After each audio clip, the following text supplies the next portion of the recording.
हरियाणा के नूंह में बीते दिनों हुए बवाल का असर आसपास के शहरों में भी दिखाई दिया, जिसकी वजह से सरकार को न केवल धारा 144 लागू करनी पड़ी बल्कि इन शहरों में इंटरनेट की सेवाएं भी बंद करनी पड़ी। हालांकि इसी बीच कई वीडियो और तस्वीरें सोशल मीडिया पर वायरल हैं।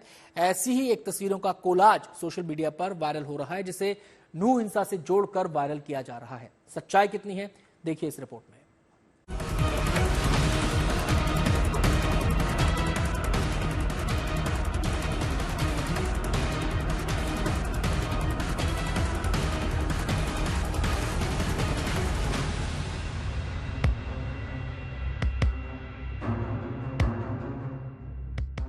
बीते दिनों हरियाणा के नूंह में विश्व हिंदू परिषद की ब्रजमंडल यात्रा के दौरान हिंसा हुई और बवाल हुआ।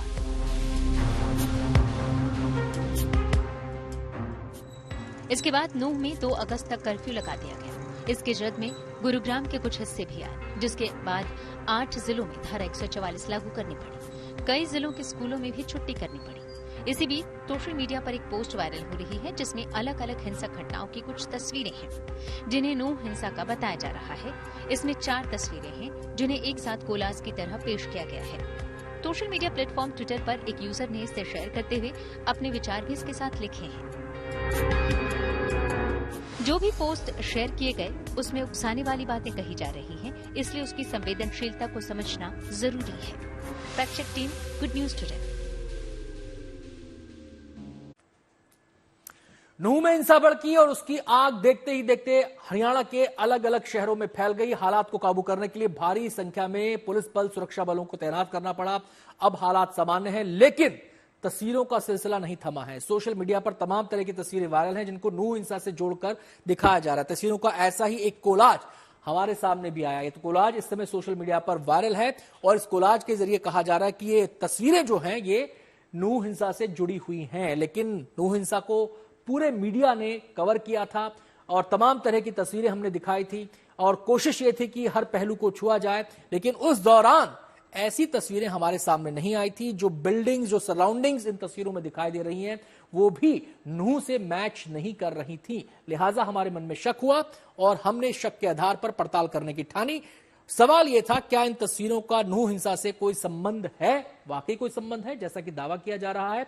अगला सवाल हमारा जो इस मामले को लेकर उठा इस पूरी पड़ताल में, वो ये था कि इन तस्वीरों को वायरल करने के पीछे का मकसद क्या है, और इन सवालों के जरिए हमने अपनी पड़ताल को आगे बढ़ाया।